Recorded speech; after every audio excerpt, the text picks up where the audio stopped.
ये हम लोगों ने क्वेश्चन नंबर 37 सॉल्व किया था। ठीक है, क्वेश्चन नंबर 37 की तरह क्वेश्चन नंबर 38, देन 39, 40, 41, 42 ये 5 क्वेश्चन सेम है। सेम डायग्राम ड्रॉ करना है और ट्रुथ टेबल बनाना है। किसी क्वेश्चन में हो सकता है नेम द गेट्स यूज्ड ऐसा आता हो। किसी में ऐसा है क्या, नेम द गेट्स यूज्ड? 36 में 36 क्वेश्चन नंबर 36 अगर देखते हैं तो इसमें नेम द गेट्स यूज्ड है। Name the gates used. अब इसमें क्या करेंगे, नेम द गेट्स यूज्ड में कौन कौन से गेट्स यूज किए वो बताना है। इसके अलावा 41 का जो इक्वेशन है, इस इक्वेशन को लॉजिक सर्किट ड्रॉ करने के साथ साथ सिंप्लीफाई भी करना है। इसमें ट्रुथ टेबल नहीं पूछा है। 41 में draw logic diagram for Boolean equation and simplify कहा गया है। 41 वाला जो क्वेश्चन है उसमें ट्रुथ टेबल की जरूरत नहीं है, उसमें लॉजिक डायग्राम और जो इक्वेशन दिया है उस इक्वेशन को सिंप्लीफाई करना है। अगर हम लोग नेम द गेट्स यूज्ड वाला पार्ट देखते हैं, इवन यहाँ पे अगर हम लोग लिखते हैं gates used,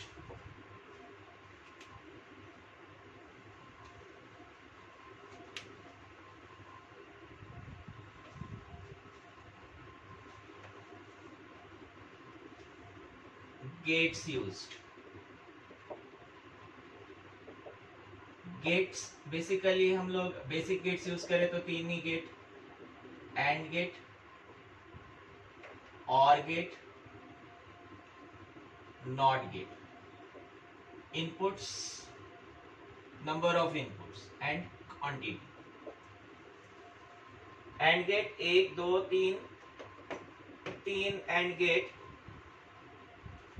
3 and gate 2 inputs वाले, एक एंड गेट 3 इनपुट वाला, और गेट एक ही यूज किया है 4 इनपुट वाला, 4 इनपुट्स उल्टा हो गया। 4 इनपुट वाला एक gate, quantity. Not gate 1 2 3 4, not gate में एक ही इनपुट है, 4 गेट यूज किए।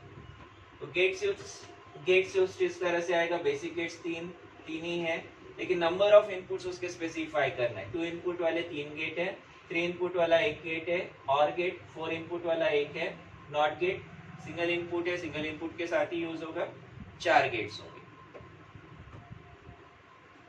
ठीक है, ये पॉइंट क्लियर है।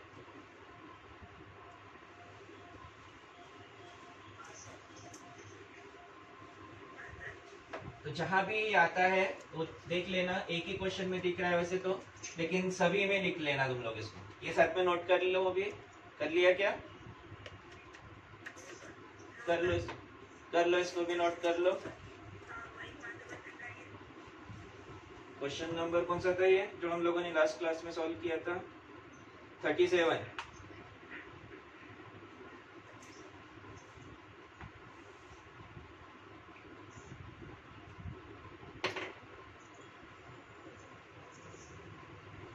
ये 37 के लिए था। 41 का equation y equal to a plus B whole complement plus a।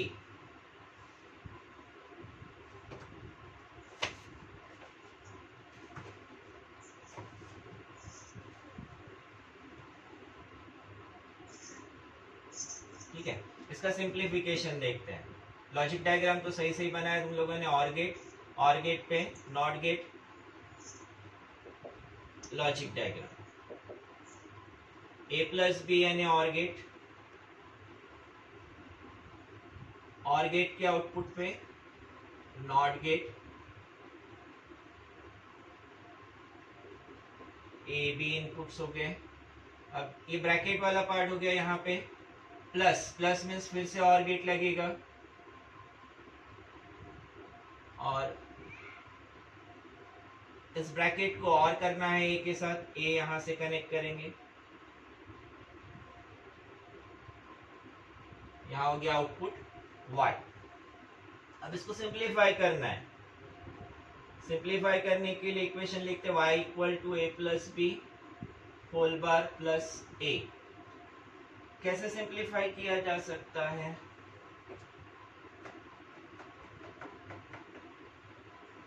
यहाँ डीमॉर्गन्स लगा सकते हैं। y equal to A bar, De Morgan's लगाते हैं तो प्लस कन्वर्ट होगा डॉट में, A bar dot B bar bracket में है प्लस ए। अब ब्रैकेट में है, पहले हम लोग लिखते हैं यहाँ डीमॉर्गन्स थ्योरम। अब ये ब्रैकेट में है तो यहां मैं डिस्ट्रीब्यूटिव लॉ अप्लाई कर सकता हूं।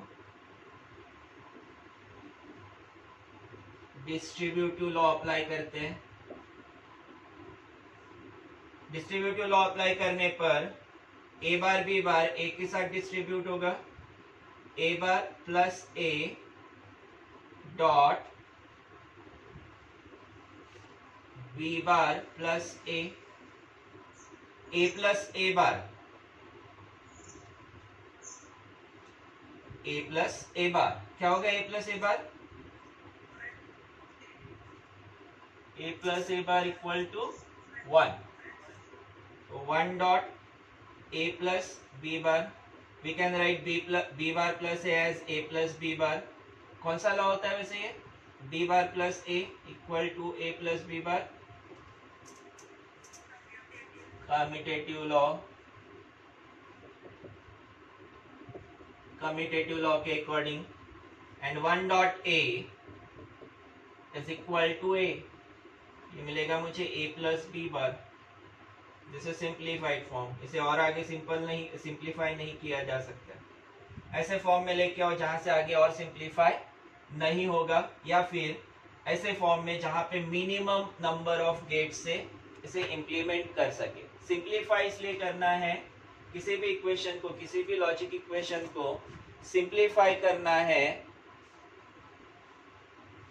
इसलिए कि जब हम लोग डिजाइन करते हैं इस इक्वेशन को, लॉजिक गेट से डिजाइन करते हैं तो नंबर ऑफ गेट्स कम से कम लग सके। जैसे अब यहाँ पे अगर देखते हैं तो 1 2 3 गेट्स लगे हैं, 1 2 3 गेट्स लगे हैं। वही अगर यहाँ देखेंगे a प्लस बी बार अगर डिजाइन करते तो इसको कितने गेट्स लगेंगे?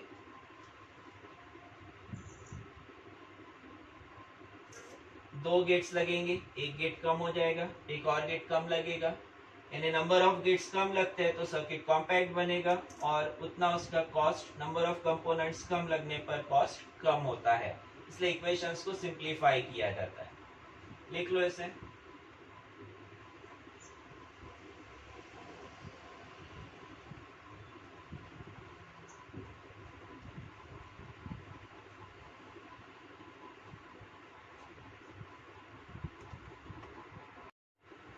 सिंप्लीफाई के और एग्जांपल्स देखते हैं।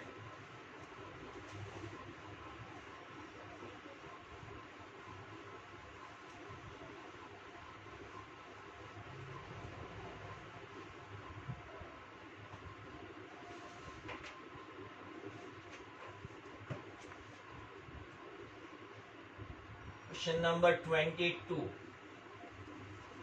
सिंप्लीफाई वाला है। y equal to A plus B bar dot A plus C. 22 का first, A plus B bar dot A plus C. क्या कर सकते हैं इसमें? सिंप्लीफाई करना है, मीन्स मैथमेटिकली जैसे हम लोग सिंप्लीफाई करते हैं सेम वैसे ही सिंप्लीफाई करना है। यहाँ डिस्ट्रीब्यूट कर सकते हैं, इन दोनों को डिस्ट्रीब्यूटिव लॉ अप्लाई कर सकते हैं। y equal to A plus B bar dot A plus C. अगर इस तरह का ये इक्वेशन है, इसे डिस्ट्रीब्यूटिव लॉ अप्लाई करते हैं। a dot A plus C plus B bar dot A plus C, distributive law.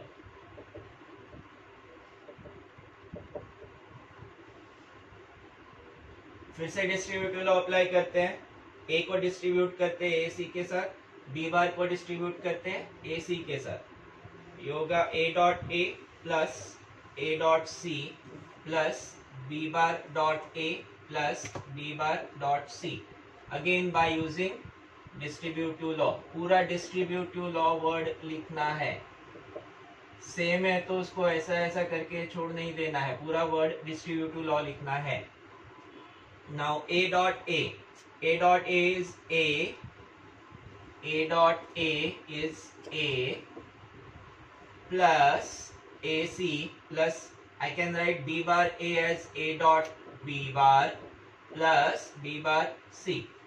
यहाँ मैंने यूज किया है कम्यूटेटिव लॉ, लिखना है तो लिख सकते, नहीं लिखा तो कोई प्रॉब्लम नहीं है। देन ये पहले तीन टर्म्स अगर ध्यान से नोट करते हैं तो इसमें a कॉमन मिलेगा, a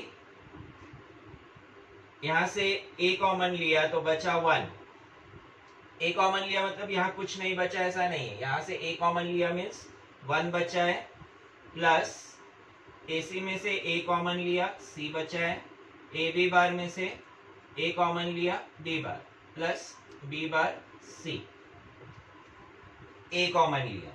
now 1 plus A, 1 plus C means 1 plus A is equal to A, 1 plus A is equal to 1, 1 plus C equal to 1 होगा। सेम इसी तरह से ये टर्म अगर 1 हो जाता है तो 1 plus B bar means same as 1 plus A 1 होगा, दिस मीन्स पूरे ब्रैकेट की वैल्यू 1 होगी। यहाँ आएगा A dot 1 plus B bar C, A dot 1 is A plus B bar C, ये हो गया इसका सिंप्लीफाइड फॉर्म। अब यहाँ फिर से चेक करते हैं सिंप्लीफाइड फॉर्म है मतलब नंबर ऑफ गेट्स कम लगेंगे क्या। यहाँ अगर देखते हैं तो प्लस प्लस 2 और गेट, एक एंड गेट एक नॉट गेट, 2 और गेट, तीसरा एंड गेट, चौथा नॉट गेट। यहाँ मुझे यहाँ 4 गेट्स लग रहे हैं, यहाँ पे एक, दूसरा एंड गेट और तीसरा नॉट गेट, एक गेट कम हो गया, एक गेट कम हो गया मतलब सिंप्लीफाइड फॉर्म है। अगर इससे ज्यादा गेट लग रहे हैं तो सिंप्लीफाइड फॉर्म नहीं होगा, इससे ज्यादा गेट्स लगने वाले हैं तो सिंप्लीफाइड फॉर्म नहीं होगा। इसे लिख लो, इस इक्वेशन में तो उतने नंबर ऑफ गेट्स कम नहीं हो रहे, लेकिन नेक्स्ट जो इक्वेशन है सेकेंड इक्वेशन इसका जो है उसमें नंबर ऑफ गेट्स काफी कम हो जाएंगे।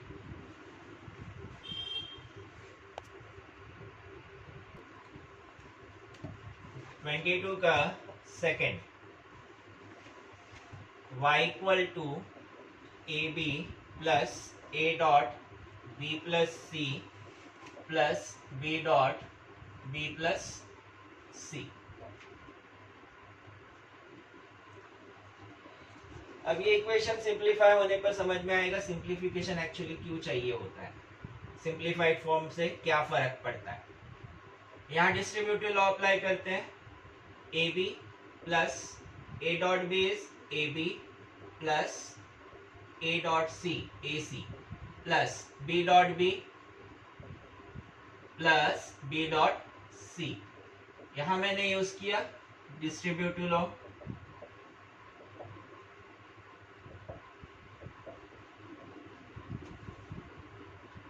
ए B plus A B means A plus A वाली identity, A B plus A B is A plus A वाली identity, A plus A equal to A. Then B dot B यहाँ use करेंगे A dot ए वाली identity, A dot A equal to A, A B plus A B इसकी जगह आएगा A B plus A C, B dot B is B plus B C. अब इस equation में ऐसे नंबर ऑफ टर्म्स ढूंढते हैं जिसमें से कॉमन मैक्सिमम टर्म्स में से कॉमन मिले। अगर हम लोग ये पहले दो टर्म्स देखते हैं तो इसमें ए कॉमन मिलता है, ये दो टर्म्स देखते हैं तो बी कॉमन मिलता है, ये दो टर्म्स लेते हैं तो सी कॉमन मिलता है, एक दो तीन टर्म्स लेते हैं तो बी कॉमन मिल सकता है। इसे रीअरेंज करते हैं कम्यूटेटिव लॉ के according, B plus A B plus B C plus A C. यहां मैंने यूज किया कम्यूटेटिव लॉ,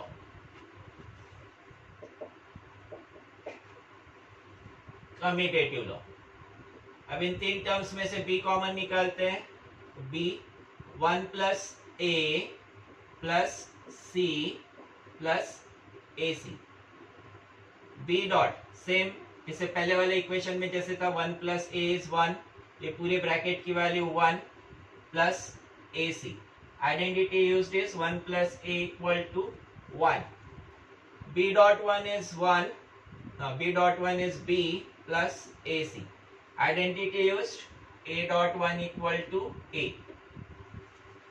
अब ये सिंप्लीफाइड फॉर्म है, सिंप्लीफाइड फॉर्म को अगर कंसीडर करते हैं तो प्लस प्लस और डॉट, दो गेट्स लगेंगे, दो ही एंड गेट, एक एंड गेट एक और गेट, दो ही गेट्स लगते हैं। बट अगर इस इक्वेशन को देखते हैं तो इस इक्वेशन में नंबर ऑफ गेट्स काफी ज्यादा लगेंगे, एक एंड गेट, दूसरा एंड गेट, तीसरा एंड गेट, यहाँ पे एक और गेट, ये सेम टर्म बनता है तो बन जाएगा 4 गेट्स हो गए, और पांचवा ये और गेट, ऐसे 5 गेट्स लगेंगे। 5 गेट्स की जगह यहाँ 2 ही गेट्स लगने वाले हैं, नंबर ऑफ गेट्स कम लगेंगे, जितने नंबर ऑफ कंपोनेंट्स कम लगेंगे उतना सर्किट कॉम्पैक्ट बनेगा और कॉस्ट भी कम होगा। लिखो इसे,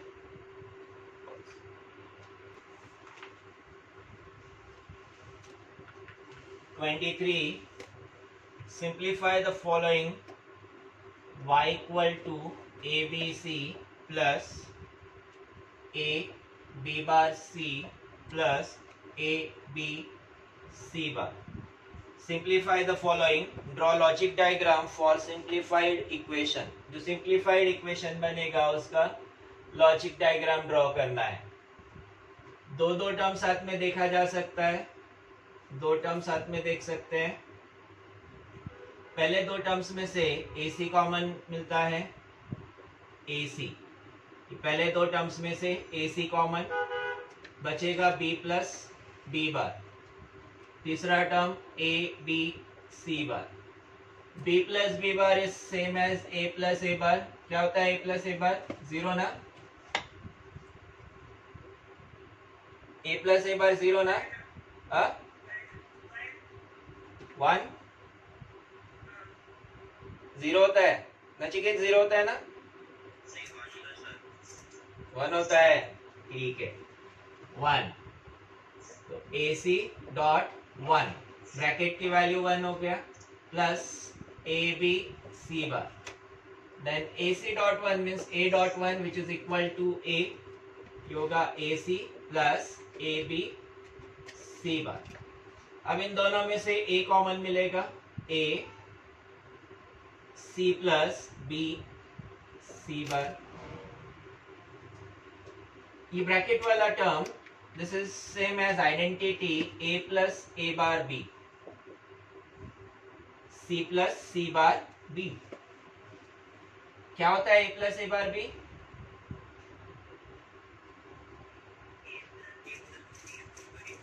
A प्लस B, तो यहां आएगा A प्लस B की जगह, A की जगह इसमें C है तो C प्लस B या फिर B प्लस C। ये हो गया सिंप्लीफाइड फॉर्म।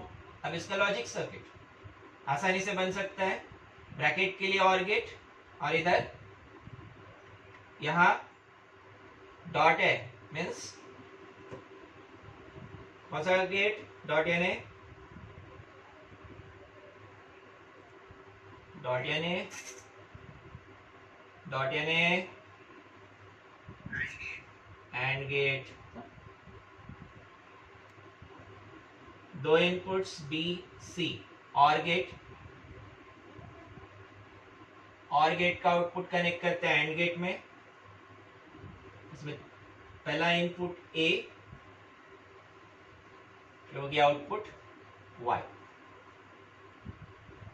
सिंपल है, सिंपल कंसेप्ट, सिंपल तरीके से सॉल्व करना है। तरीका कोई भी हो सकता है तुम लोग तीनों टर्म साथ में कंसीडर करो, रिजल्टेंट इक्वेशन सेम आएगा। बट ज्यादा सिंपल होता है अगर 3 या 4 टर्म्स हो तो 2 को साथ में कंसीडर करो। लिखो,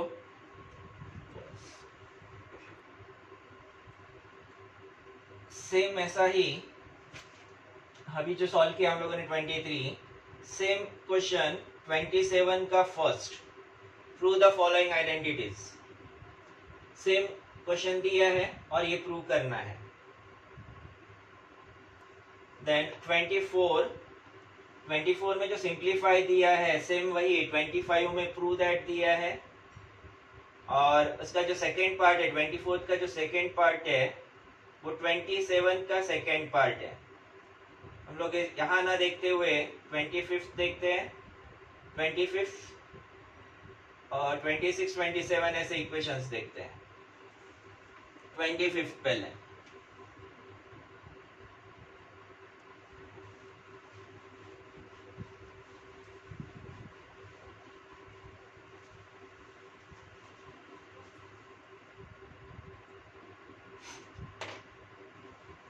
ट्वेंटी फाइव का फर्स्ट, ये थोड़ा सा ट्रिकी है, इसको केयरफुली समझने की कोशिश करो। y bar z bar plus w bar x bar z bar plus w bar y x z bar plus w y z bar proof करना equal to z bar. Proof करते वक्त ज्यादा आसान होता है, ज्यादा कन्वीनियंट होता है, हमको ये पता होता है कि रिजल्ट क्या आने वाला है, उसके अकॉर्डिंग प्रोसेस कर सकते हैं। सिंप्लीफाई में राइट हैंड साइड नहीं दिया होता है तो वहां पे रिजल्ट क्या आने वाला है वो नहीं पता होता है। प्रूव दैट में ज्यादा आसान हो जाता है सिंप्लीफाई करना, क्योंकि रिजल्ट क्या आने वाला है वो मुझे पता होता है। स्टार्ट करते हैं LHS से। प्रूव दैट मतलब LHS से स्टार्ट करके RHS बताओ, या फिर RHS से स्टार्ट करके LHS वाला टर्म ले आओ। यहाँ मुझे अब RHS को अगर ध्यान से देखते हैं तो z बार चाहिए, और इन सभी टर्म्स को ध्यान से नोट करते हैं तो सभी में z बार कॉमन है। y bar z bar plus w bar x bar z bar plus w bar y x z bar plus w y z बार, सभी में z बार कॉमन है। z बार कॉमन ले लेते हैं, y bar plus w bar x बार plus w bar y x plus w y, z बार common है। अब z बार ये मुझे RHS में मिलेगा अगर ये ब्रैकेट की वैल्यू 1 होती है। अगर ये ब्रैकेट की वैल्यू 1 है तो RHS मुझे z बार मिलेगा। ये ब्रैकेट की वैल्यू 1 डिराइव करने की कोशिश करते हैं। यहाँ w बार x बार को डी मॉर्गन्स थ्योरम अप्लाई करते हैं, reverse De Morgan's theorem. a bar dot b bar equal to a plus b whole bar हो जाएगा using De Morgan's theorem, DMT short में। w bar plus y bar plus w plus x whole bar. De Morgan's use किया, मैंने बोला ये tricky है, बाकी question सीधे सीधे सिंप्लीफाई होते हैं, इसमें थोड़ा सा कुछ ट्रिकी कंसेप्ट यूज किए गए। देन इन दोनों में से y कॉमन मिलता है, y कॉमन लिया तो w bar x plus w, y दोनों में से कॉमन लिया, इससे y बाहर निकाला w बार x और इसमें से बचेगा w। यहाँ पे ये term a plus a bar b जैसा, a plus a bar b means a plus b होगा। यहाँ फिर से डी मॉर्गन्स थ्योरम यूज करते हैं,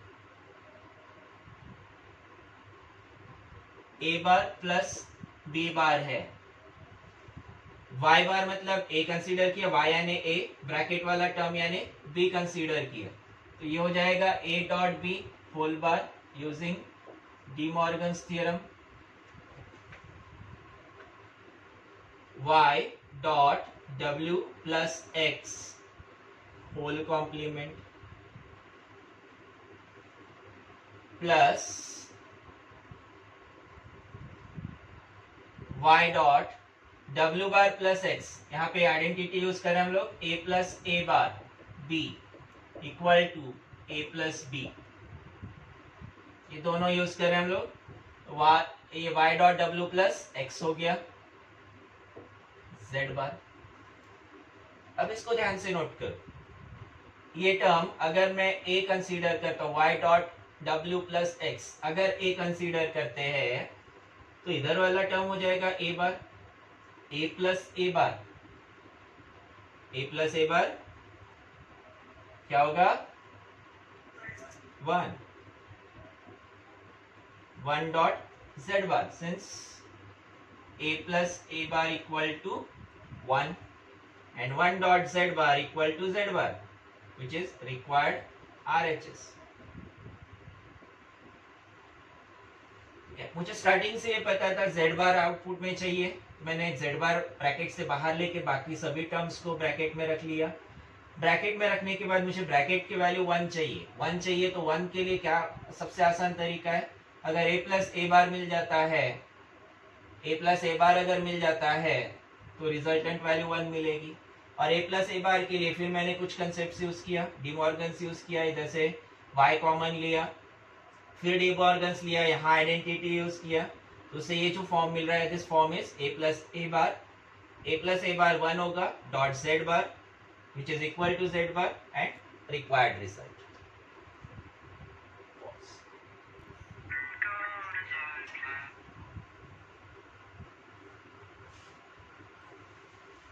जो अभी हम लोगों ने सॉल्व किया सेम वैसा ही 26 का फर्स्ट है, सिर्फ WXYZ की जगह उसमें BCD ABCD दिया है।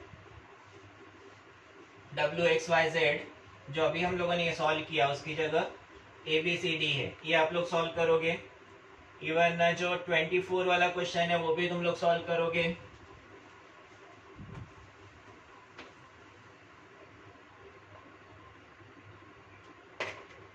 25 का second, A B bar plus A B whole bar equal to 0। Simple सा एग्जांपल है, क्या यूज कर सकते हैं, क्या अप्लाई किया जा सकता है,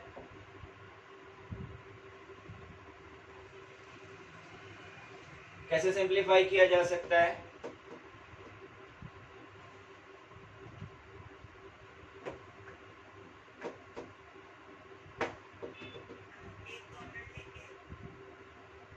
ए कॉमन नहीं लिया जा सकता क्योंकि ये ए बी होल बार है, इंडिविजुअल बार होता तो सेकेंड और थर्ड में से ए कॉमन ले सकते हैं। ठीक है, सेकेंड और थर्ड में से तुम्हारे अकॉर्डिंग चलते हैं, A B bar plus A 1 plus B, और आसान तरीका देखते हैं, इससे आसान तरीका देखते हैं, ये दो terms A B plus A B bar plus A, commutative law apply किया, ये दो टर्म्स अगर ए बी को मैं एक्स कंसीडर करूं तो ये हो जाएगा X bar, X plus X bar equal to कितना 1 होता है, 1 प्लस ए होल कॉम्प्लीमेंट, यहाँ यूज किया मैंने a plus A bar equal to 1 वाली identity. Now 1 plus A equal to 1, 1 complement 0 which is required value. ज्यादा आसान होता है, कॉमन निकालने में आंसर तो मिलेगा लेकिन नंबर ऑफ स्टेप्स ज्यादा होगी। 26 का फर्स्ट तुम लोग सॉल्व करने वाले हो, इसका सेकंड देखते हैं। 26 का second, A dot A bar plus C dot A bar B plus C bar equal to 0। 26 का सेकंड, फिर से एलएचएस से स्टार्ट करेंगे। LHS equal to A dot A bar plus C dot A bar B plus C bar. पहले दो terms देखते हैं, distributive law apply करते हैं, A dot A bar plus A dot C dot A bar B plus C bar. यहां लगाया मैंने distributive law,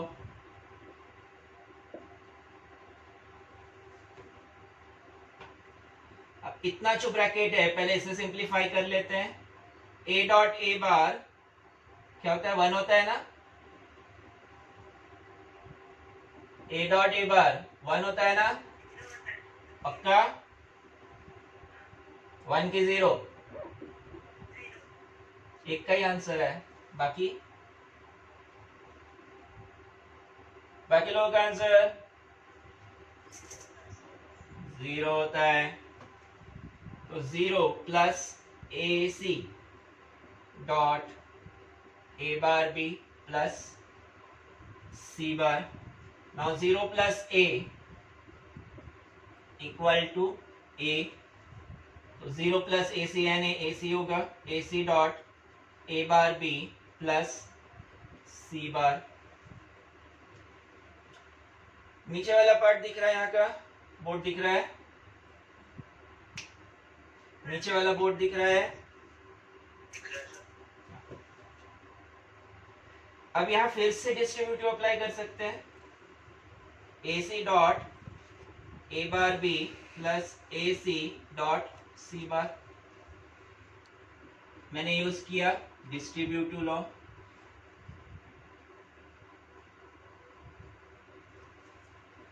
then ये टर्म अगर देखते हैं, 4 टर्म्स है इसमें, 4 वेरिएबल्स है. इस टर्म में a डॉट ए बार है. a dot A bar is again 0. a dot A bar 0, तो उसके साथ कोई भी टर्म हो डॉट में 0 ही आएगा. Plus A C dot C bar, c dot C bar is again 0 and 0 plus 0 equal to 0 which is required answer RHS. ठीक है. ये A C dot A bar dot B है, सभी में डॉट है. ए डॉट ए बार कितना होगा, 0 होगा. जैसे अगर 2 multiplied by 5 multiplied by 6 multiplied by 8 करना हो तो पहले 2 मल्टीप्लाइड बाय 6 किया तो भी चलेगा. और अगर यहाँ पे 0 हो तो क्या आएगा, पूरा रिजल्ट 0 आएगा. सेम वैसे ए डॉट ए बार 0 हो गया और इसको फिर एंड किया बाकी 2 टर्म्स के साथ तो 0. ये तो सीधा सीधा ये C dot C bar 0 and with A 0 ही आएगा. समझा? और कोई डाउट? और कोई डाउट?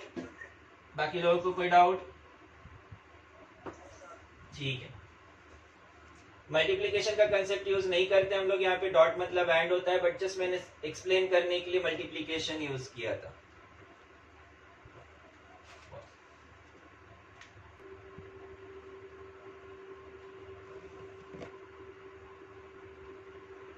हम लोगों ने लिया क्वेश्चन नंबर 25.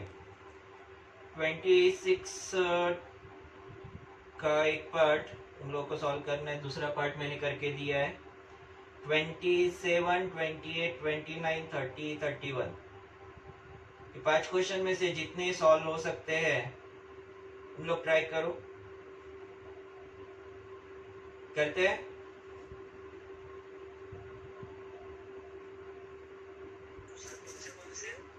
ट्वेंटी 26 का सेकंड मैंने करके दिया है. 27, 28, 29, 30, 31. इसमें से जितने भी बन सकते हैं बना के देखो. होमवर्क उन लोगों के लिए